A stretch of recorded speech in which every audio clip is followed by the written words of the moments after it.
Hi babes, and welcome to Tea and Glitter, the podcast. I'm Evelina, better known as Ivy of the Les Vixens.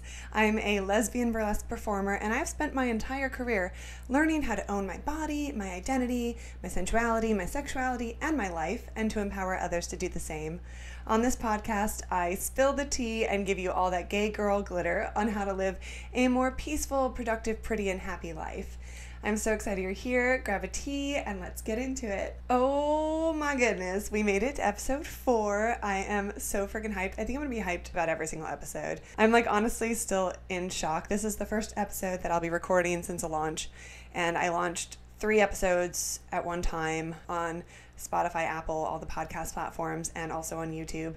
So it was a lot, and I pretty much sobbed the entire day because the response was so amazing, and I'm just such a big softie. I just couldn't believe it. I'm usually just on stage sweaty as fuck when I'm with you guys. Last week I was in your cars with you. I was chatting with you on your walks when you were at the gym. Some of you had me on your freaking TVs. What? Oh, crazy. Incredible. Also, just a cute thing that happened with my family. So I didn't tell my mom that I was launching the podcast because I wanted to be about it, not just talk about it. I had only told a few people because I had been talking about this podcast for years, and I was honestly sick of myself. So anyway, the whole day of launch happened, and I finally had a moment in the evening to call my mom. She picked up, and I was like, big reveal, I started a podcast. And she's like, oh yeah, I know.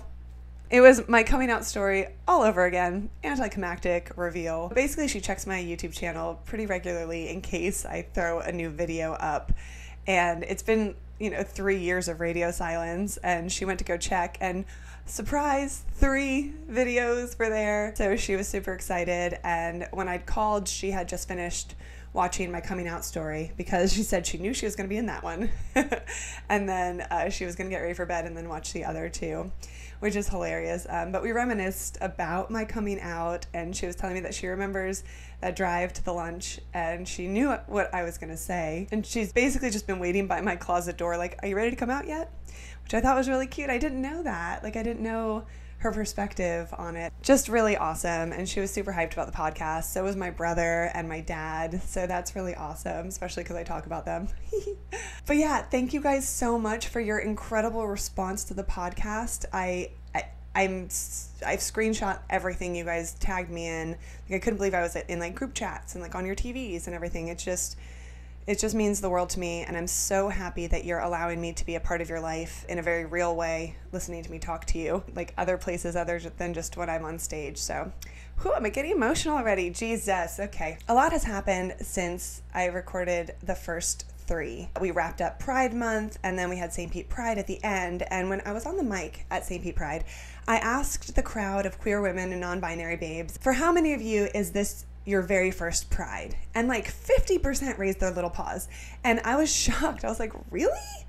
I feel it's crazy to me, but it's also super awesome. And it reminded me that more and more people are going to be discovering their identities and realizing that they're gay or bi or lesbian or pan or non-binary or trans, and that they're going to be having to navigate what all of that means. The good, the bad, the ugly, the freedom, and the many, many spectrums of emotions that come with being part of the LGBTQ plus community. And one of those things that people have to navigate is what we're going to be talking about today on this episode. So buckle up for this super fun and totally lighthearted episode where we're going to be talking about internalized homophobia and shame. I have so much to say on this, so thank fuck I started a podcast. But it will be a journey, and I hope you're ready for it, and if you're not, neither am I. When I first learned about internalized homophobia and all of the way it manifests itself, my mind was blown. Having a name and a definition and an explanation of something that affects our community so much was eye-opening to me,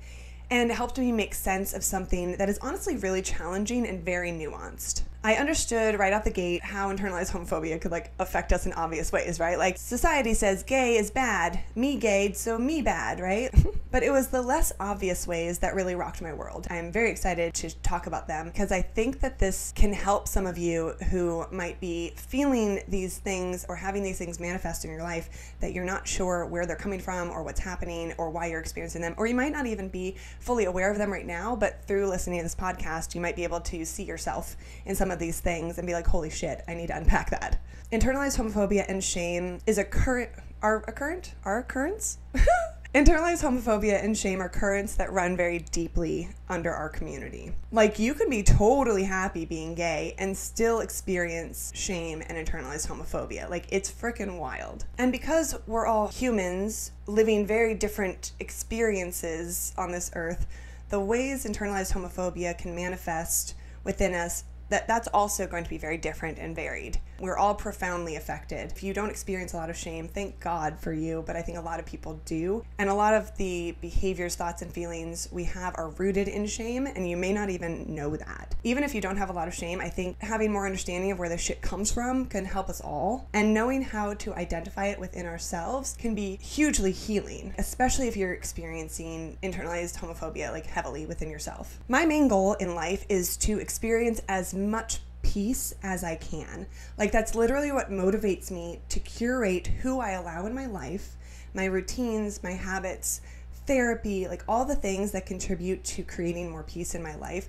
Like, that is something that is a huge priority and focus for me. And one of the intentions of this podcast is to help you, maybe, perhaps, fingers crossed, create and find a little more peace in your life. I think as a community, we don't have enough peace. We don't get to rest enough within ourselves. We don't get to feel safe out in the world, of course, but also within ourselves. And I think we deserve that.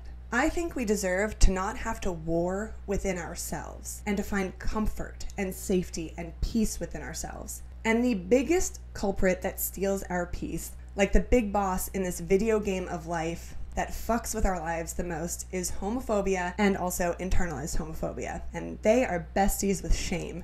And they are all ugly besties, and I don't like them at all. So what even is internalized homophobia, and where does it come from? Are you ready to go on this journey with me? Buckle up, let's do it. So as we grow, we are taught the values of our society, right? We are taught from birth what is considered normal and moral, good and correct. We are also taught what is bad, wrong, immoral, etc., which is fine and dandy if we didn't live in a homophobic, heteronormative, and intolerant society. So just like we live in a systemically racist society, we live in a systemically homophobic and transphobic society. And we all live here. We are all socialized with the narrative that heterosexuality is the only normal and valid way to experience sexuality. We have been taught that being not heterosexual and not cisgender is wrong, bad, immoral. I mean, up until the 1970s, homosexuality was still classified by the American Psychiatric Association as a mental disorder that needed to be corrected. The 1970s. That was like a year and a half ago. There's still so much deprogramming that has to happen, and society as a whole is making progress, but I think we really need to focus inward and focus on unpacking our own internalized shame and homophobia so that we don't continue to perpetuate it. The more shame and internalized homophobia we experience and manifest, the more it radiates out into our communities. So as children, we spent our formative years with the messaging that gay people are bad, with negative depictions of LGBTQ plus people. In churches, we were told that gays burned in hell for eternity. We have been taught that same-sex attraction is unnatural, and we have been taught these things not necessarily in a very blatant way, not like people went up to you and said, gay people are bad, which honestly they did though, so I don't even know why I'm saying that. Growing up, it was literally blatant. It wasn't even subtle. It was like, oh, gays burn in hell. They do. Gays are burning in hell right now. If you're gay, you're gonna burn in hell. Gay people are bad. They're predators. They're pedophiles.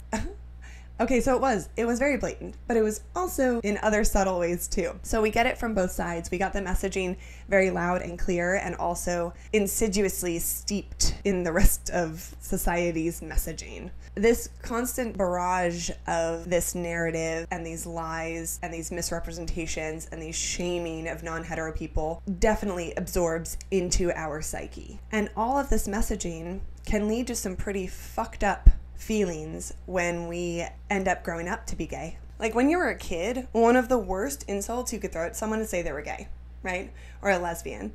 Like I remember being called a lesbian in middle school and elementary school and being like, no, I'm not. And like, I remember calling other kids gay and as a way to insult them. So then when we grow up and we realize that we are actually gay and we've been using it as an insult Like, whew, it's a lot. There's a lot in there. Heterosexual people, they are living in the same society, so they are growing up with the same narratives and the same messaging. Whether they do this consciously or not, they also perpetuate those narratives. A lot of them may not be blatantly homophobic, but they still have homophobic socialization. It's a parallel to living in a systemically racist society. Those who benefit from racism may not even see their roles in perpetuating it. So it's not just like the obvious anti-gay people protesting at prides. A lot of really good and wonderful straight people don't even know that they are contributing or continuing to perpetuate homophobia. But that's why we're talking about it. And that's why we're going to unpack these things today. And I don't even want to talk about these things. When I started prepping for this episode, I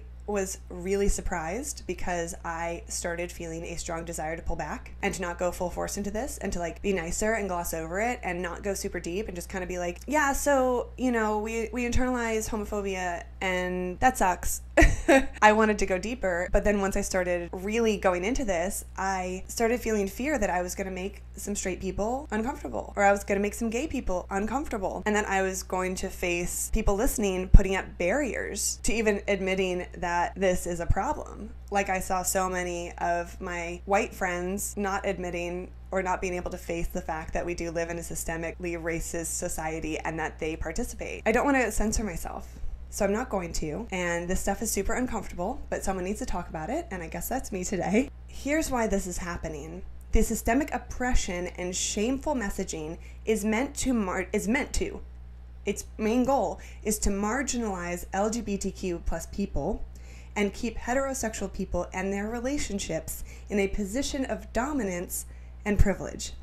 And if any of that makes you uncomfortable, and if you're feeling your defenses going up and a desire to deny that that's what's happening, whether you're gay or you're straight listening to this, like me too, right? Like, wow, I was shocked. I was shocked that I was gonna feel defensive over that. And I'm all about unpacking these things because the very first step in any kind of positive change is awareness and open and clear acknowledgement of the reality of things. Like, I had to do this for myself when unpacking my white privilege, and that was definitely uncomfortable. But I think also acknowledging that this is bigger than the individual is important. Like, we're all trying to be better people. I know that. And we all do our best to be considerate, kind, compassionate people. And that none of us want this. None of us want to experience shame or to perpetuate these systems of oppression. But there's a larger societal issue here. So like, don't think I'm coming for you directly. I'm just more so angry at society as a whole. The real culprit here is an aggressively homophobic society that is defining what is normal and therefore what is right and wrong through laws, policy, culture, education, healthcare, religion, and family life. It's complex, and we are all profoundly affected. I think the sooner we acknowledge that that is happening and move forward, the better we'll all be, and we'll be able to like resolve this and heal a lot of this personally, which will then ripple outward, and on it goes. So like today, we're changing the world, I think. I think that's what's happening right now. I hope. We're going to change the world today, and we're going to start by changing our own personal worlds. Those of us who grow up to realize that we are part of the LGBTQ plus community, that messaging doesn't automatically poof disappear. This is one of the main reasons that LGBTQ plus people struggle with our mental health more than any other group. Because having a sense of personal worth and a positive view of who we are is critical to good mental health. I'm going to say that again. Having a positive view of who we are is critical to our mental health. So when we take in the lies, misinformation, misrepresentation of queer people and internalize it, absorb it, it affects our self-worth. It affects our self-view and our view of others in our community, which creates immense amounts of shame. And shame is the root of so many of our thoughts and feelings and behaviors. And we don't do this consciously. Like when we're kids, we don't think to ourselves, man, I'm really subjected to society's negative perceptions and tolerances and stigmas toward LGBTQ plus people. And as a result, I turn those ideas inward and reflect them back onto myself. But like, that's what's happening. Sorry, little dude. Sorry, little Evelina. That's what you were doing. I will say we're not all impacted the same way. So while we do share some common experiences, we as a community, we're as diverse as a group of humans can be. You know, our personal lived experiences, our experiences with religion, the way our families were, like all these things can influence the way that internalized homophobia gets its little claws into you and grips on. When I was growing up, my parents had gay friends. So even though we went to church and other such things, I was in a family that saw gay people as humans, not only as humans, not as separate, as good, wonderful, kind, generous, lovely humans. I grew up with gay people who meant a lot to my parents, and I had gayness explained to me in a direct, kind, loving, and simple way. They love each other, so that's why they're together, just like any other married couple. And that made a lot of sense to me. Like, yes, I can see. They love each other. They're doing the same things that my parents do. So while I was still getting a lot of those shitty messages from the outside as I was growing up, at home, I was getting the opposite messaging. So it helped me to kind of counter or neutralize some of that messaging, which in turn ended up helping me to like defend gay people when I was growing up and to not be so afraid of queer people. That's why representation is so important. Because like my personal experiences with gay people early on was huge in making me not hate myself once I grew up to be gay myself. Like representation matters and it can change lives. On another note, I lost my belief in an angry, vindictive God who would want these people to burn in hell. I lost that belief early on. So I didn't even really believe in hell when I was a kid. And I was going to talk more about religion in this episode and like religious trauma and queer people who want to have a relationship with God. But I'm going to have to save that for another episode because this one is already too fun and flirty and there's just not enough time in the day to talk about all these sexy things that gay people have to deal with. So we're going to stick to internalized homophobia and shame for this episode and we'll talk about religious trauma in another one. Ooh. Like, I love giving a little teaser of what's to come. Jeez.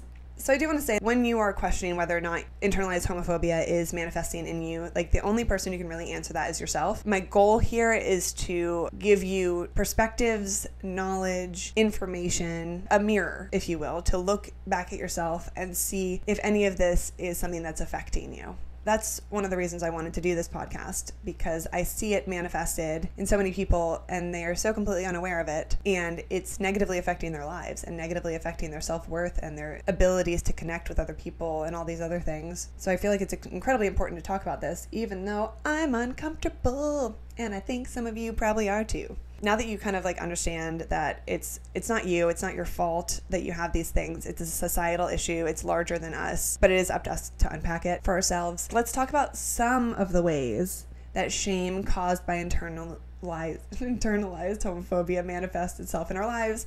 And then we'll talk about like how to heal this shit, right? Because I'm not just going to talk about how awful it is and then just leave you hanging. So I will be talking about how to heal this shit so we can improve our mental health, find more peace, and live better and happier and more fulfilled lives. Yay. How exciting for us. This was the whole purpose of tea and glitter, right? So I'm spilling the tea, and it may not be your favorite kind of tea. It might be kind of bitter and you're not into it. And then I'm going to give you the glitter. So like that's the fun stuff. So we're talking about like the real tea, and then I'm giving you the glitter at the end to re-sparkle your situation. So shame tends to show up in a few different ways, and these ways can overlap, but I'm going to try to like organize them into shame type categories and then give you a few examples of each. Like this is not a comprehensive list, but you can pick up what I'm putting down. You can figure it out for yourself. You can kind of be like, okay, like I can see where she's going with that, and like apply it to yourself or apply it to the people in your life. I feel like a game show host. Like our first category of internalized homophobia and shame manifests itself in door number 1. Secrecy, lying, general denial, and comphet or compulsory heterosexuality. I know that's like 10 things in one, but they all kind of go together. So this is just like my first general category. Some examples are denying your attraction, forcing yourself to date or marry the opposite sex and engage in heterosexual relationships, lying to yourself, going to conversion therapy, trying to cure, quote unquote, yourself of being gay, and justifying your feelings as something like other than they are. So for example, like, I'm not attracted to her. I just have like very intense feelings of admiration for her and think she's really pretty and wouldn't mind if we kissed occasionally. So comphet, compulsory heterosexuality, is basically forcing yourself to not be gay. I know a lot of lesbians have experienced comphet. It's gaslighting yourself into thinking that you're straight. And that gets real complex, but I'm just giving you the little brief overviews. Another part of this category of like secrecy and lying and denial is having secret relationships. So dating someone but like not telling anyone, or having secret sexual dalliances. So like the back alley blowjobs, you know what I'm saying? Or even pretending that your partner is just your friend when you're out in public or with family. And I just want to make a note here that there's a difference between fearing violence and that sort of thing, so trying to be safe when you're out in public, versus just being shameful of the relationship, right? Or the fact that it's a gay person. So there's a difference there, and I wanted to make a note of that, so don't come for me. I understand that there's a difference. Another thing that I find very interesting that I think goes under this category is overachieving in an attempt to make up for being gay. My stepmom told me that her gay daughter confessed this to her, that she got all A's, did every sport, and became like a general or something super high up in the Air Force, all in an attempt to make up for the fact that she was gay. Internalized homophobia can make us not feel worthy, so we do things to earn back our worthiness. Does that make sense? Society tells us we are unworthy of protections, of rights, of love. So I know a lot of people who don't feel worthy of love. And so there's more on that in a moment, but the idea of overachieving as a way to counter the shame is also one way that internalized homophobia shows up. Another category in our game show of internalized homophobia and shame falls under the category of self-sabotage and punishment. This is, again, I think, stemming from those feelings of worthiness, like worthiness of love and safety and health. So this manifests in things like abusing drugs and alcohol, or engaging in risky behaviors like high-risk sexual behaviors. We don't believe we're worthy of safe sex. We don't believe we're worthy of health. We don't believe that we're worthy of being protected and all those things. So why care about ourselves, right? So we're going to abuse drugs and alcohol and do all these things that hurt us. We think that that's what we deserve. Whew. Give me a second. Okay.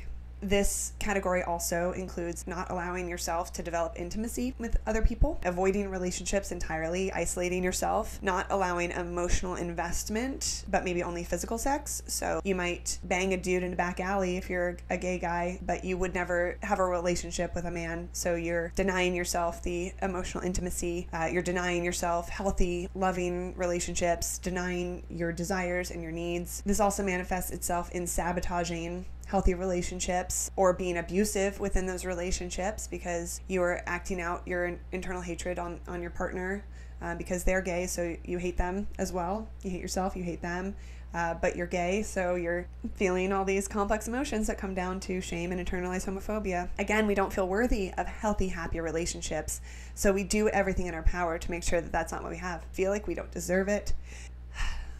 And we experience low self-esteem and a general hatred of ourselves. Shit, this one got me. Whew. Give me a second again. And we're back to our game show. So this one is one of the ones that I find to be most interesting. I kind of touched on it just now with the abuse. It's called horizontal hostility. And I don't just mean that in the bedroom, except like kind of it also could be. I don't know why I'm like all like peppy about talking about this because it's pretty fucked up. So horizontal hostility, also known as horizontal oppression, is like one of the most damaging results of internalized homophobia because it functions as like a cycle of abuse and happens when an LGBTQ person who has internalized homophobia or biphobia, whatever, begins to discriminate against other LGBTQ plus people.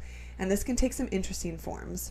One is when a deeply closeted person, politician, leader in the community, church person, works tirelessly against the LGBTQ plus community. So it's like powerful people who advocate or lobby against LGBTQ plus people. So anytime someone is like actively in the government working to steal our rights and to make us second-class citizens, my heavy suspicion is that they are dealing with internalized homophobia and that they are deeply closeted, that there's a lot more going on there because the hatred is just so out of proportion. I'm looking at some of you Republicans right now. I'm looking at some of you church leaders right now. I'm not saying that's what you're doing, but I'm not saying that's not what you're doing. Like, I think you should get some help. I think you should get some counseling to work through your internalized homophobia so you stop trying to fuck up the rest of our community and just come out. Just fucking come out. Okay, this one is super interesting because I saw some TikToks recently of some lesbians being like, I'm not gay. Like, I'm not like the type of like gay that wears rainbows and like shoves rainbows down your throats. And this is internalized homophobia to the max because it is feeling disgust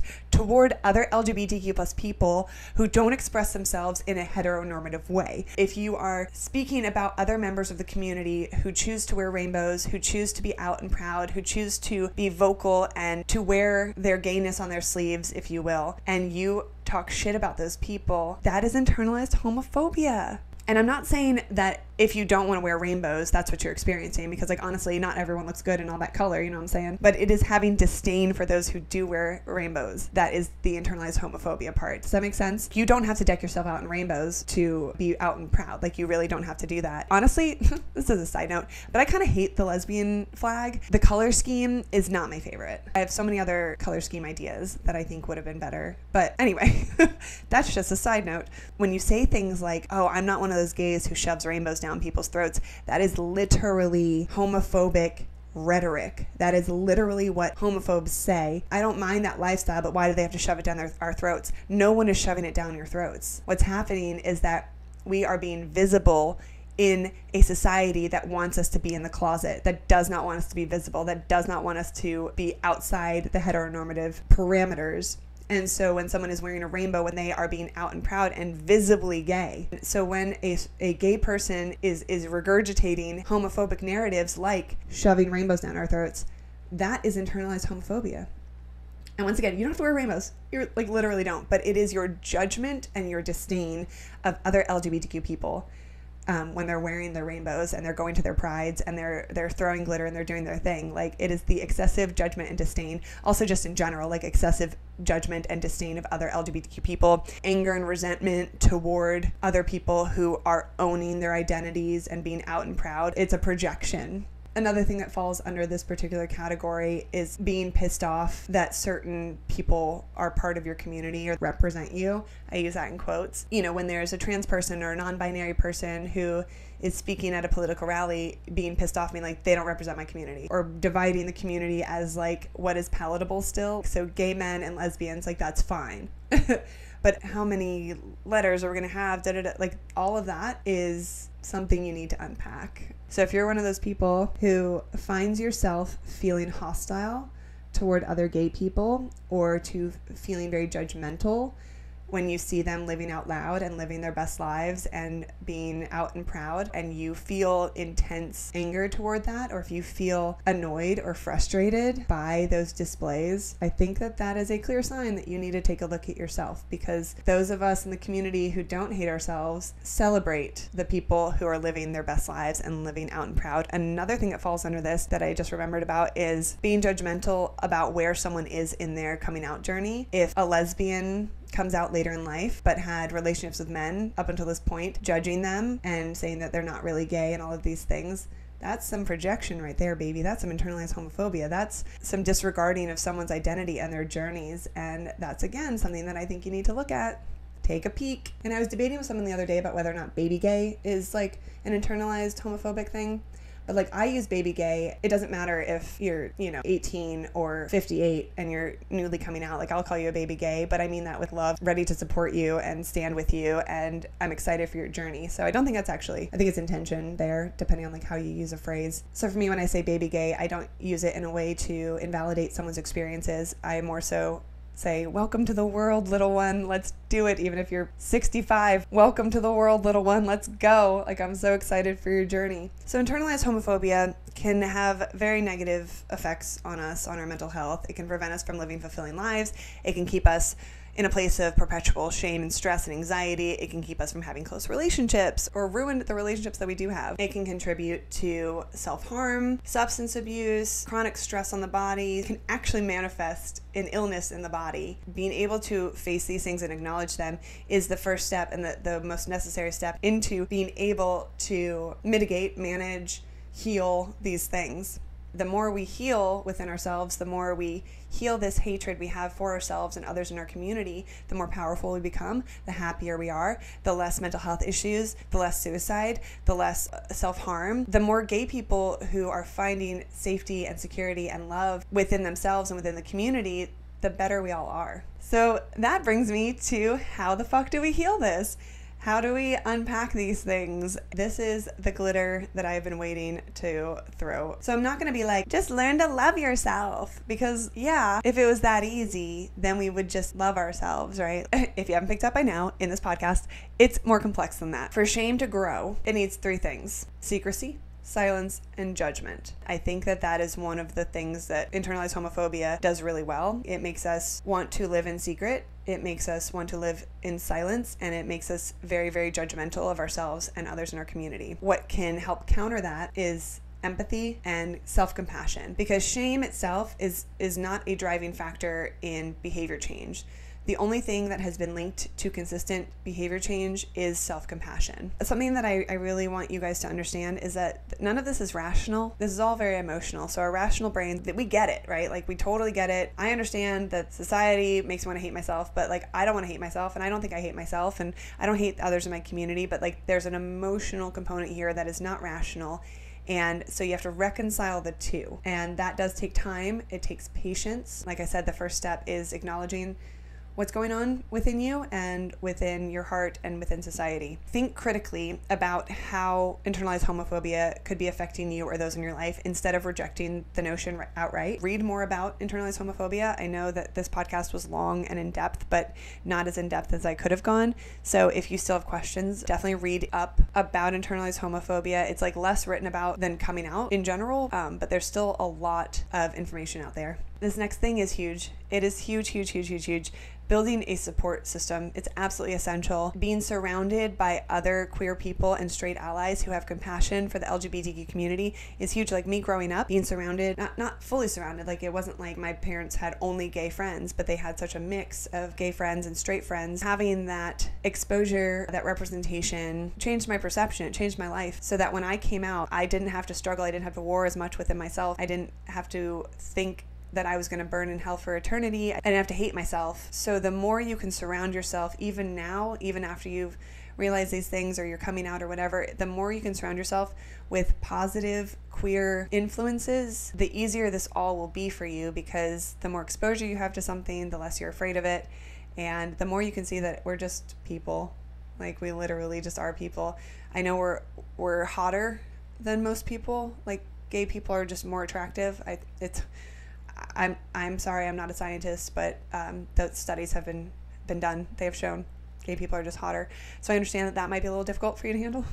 But seeing all the different identities and seeing all the different people just like existing, it will help change your worldview, because this actually was a study done, so ignore me on the other things, but they found that people who were born into regions that are less homophobic, that have more equality for everyone, the prevalence of internalized homophobia like drops a shit ton. So these people barely experience it because their society is different. So obviously, if you can work to create the culture around you, curate that a little bit more, like less heteronormative, more a mixture, you'll be better able to feel less fear, less shame, less hatred, and things will be more normalized for you. I also recommend that if you can, I know therapy is not accessible for everyone, but if you are really heavily struggling with this, I think getting counseling from an LGBTQ plus positive therapist, counselor, psychiatrist could go a lot of ways. That's for those of you who really, really struggling. I know it's not accessible to everyone, but if you can, and if you are struggling that hard, highly recommend an LGBTQ plus positive therapist. This next thought is, it's a little more difficult, but I would recommend getting away from toxic influences as best as possible. Typically, these toxic influences are major players in our lives, so family, friends, religion. Let's take religion, for example. If your church condemns gays and you realize you're gay, I would recommend considering leaving that church even for a short time, maybe finding a more progressive church for a little bit. There are much more welcoming, loving, progressive churches out there who would welcome you with open arms. But if you can't leave or don't want to leave or feel like the church is your home, do your best to, in your heart, counter the negative messaging that your church may teach about the immorality of gays. It's going to cause a lot of cognitive dissonance where you are listening to these people who you respect and admire tell you that you are going to burn in hell. This is going to be a whole other episode, but I'm just going to touch on it very briefly. Being able to then surround yourself by positive queer influences can go a long way in neutralizing some of that. So if you can't leave the church or you don't want to leave your particular church, I do recommend still trying to find a queer support system. that can help you navigate all of this. Practice self-awareness, by which I mean start noticing your negative self-talk. Start noticing if you are one of those people who is looking down on other gay people or criticizing